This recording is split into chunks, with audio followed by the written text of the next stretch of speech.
Bonjour. Aujourd'hui, on va s'intéresser à un sujet assez incroyable, le point de rencontre entre une sagesse ancestrale, le yoga, et la science la plus pointue. C'est une histoire qui commence avec quelque chose d'aussi simple que le souffle, mais qui nous mène à une découverte scientifique majeure, récompensée par un prix Nobel. Cette idée, elle n'est pas nouvelle. Elle est même au cœur des pratiques yogiques depuis des siècles et des siècles.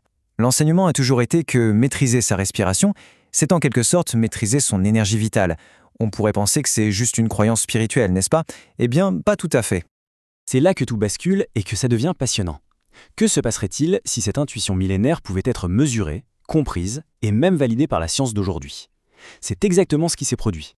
L'idée centrale est à la fois simple et vraiment profonde. La science est en train de nous prouver ce que les yogis pratiquent depuis des lustres.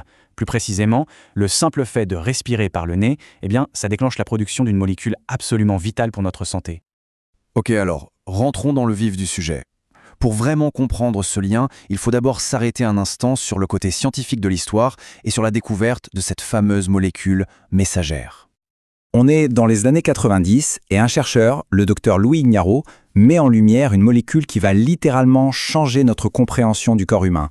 Son nom, l'oxyde nitrique. Et attention, on ne parle pas d'une petite découverte. Le travail du docteur Ignarro a été tellement révolutionnaire qu'après un parcours académique brillant, il a reçu en 1998 la plus haute distinction scientifique qui soit, le prix Nobel. Ça vous donne une idée de l'importance capitale de cette molécule. Alors, c'est quoi exactement cet oxyde nitrique qu'on appelle aussi NO? En gros, c'est un messager chimique. Son rôle principal, c'est d'aller dire au vaisseau sanguin « détendez-vous, ouvrez-vous ».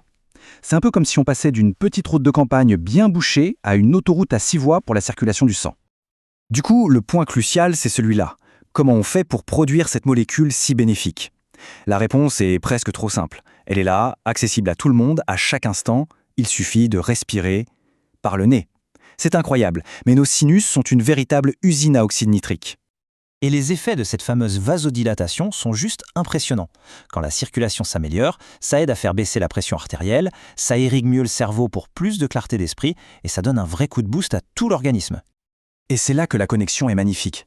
Ce que le yoga appelle le prana, cette énergie vitale qui circule dans un sang pur, la science moderne, elle, l'identifie comme un flux sanguin optimisé par l'oxyde nitrique. On a en fait deux langages différents pour décrire une seule et même réalité biologique. Mais ce n'est pas tout. Les bienfaits ne s'arrêtent pas à la circulation, l'oxyde nitrique joue aussi un rôle crucial pour nos poumons.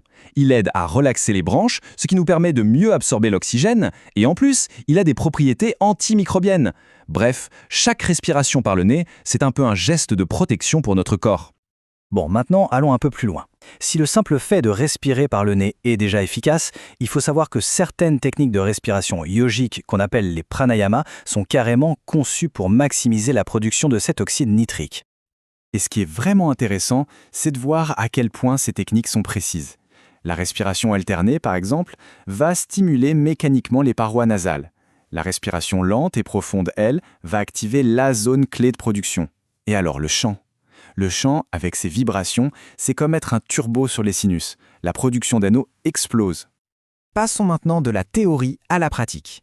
Voici un exercice tout simple que n'importe qui peut faire pour commencer à intégrer ces bienfaits dans son quotidien. On peut guider l'exercice ensemble, c'est très simple. On inspire lentement par le nez, ça lance la production d'oxyde nitrique. On fait une petite pause, une retention pour laisser à la molécule le temps de bien se diffuser dans les poumons, et on expire longuement pour calmer tout le système nerveux. C'est une séquence toute bête, mais incroyablement puissante. Et pour ceux qui veulent aller encore un cran plus loin, il y a une variante. À l'expiration, on peut faire un son de bourdonnement, un Ce humming, comme on l'a vu avec les mantras, va faire vibrer tous les sinus, et ça va booster encore plus la production de NO, tout en activant le fameux nerf vague pour un effet de relaxation vraiment profond. Et les résultats d'une pratique régulière, ils ne se font pas attendre. On observe très concrètement une meilleure oxygénation, une baisse du stress, une plus grande clarté mentale, une meilleure concentration et une régulation du rythme cardiaque. Ce sont des bénéfices tangibles pour la santé jour après jour. Bien sûr, la respiration, c'est un outil formidable, mais ce n'est qu'une partie du tableau. Pour vraiment soutenir la production naturelle d'oxyde nitrique, un mode de vie sain reste essentiel. Ça passe par l'activité physique, une alimentation riche en légumes comme les betteraves ou les épinards, et bien sûr, la gestion du stress. Pour conclure, on peut vraiment voir la respiration comme un pont incroyable qui relie une sagesse intuitive, spirituelle, pratiquée depuis des millénaires, à des mécanismes biochimiques très concrets, mesurables, découverts il y a à peine quelques décennies. Cette phrase, elle résume tout parfaitement.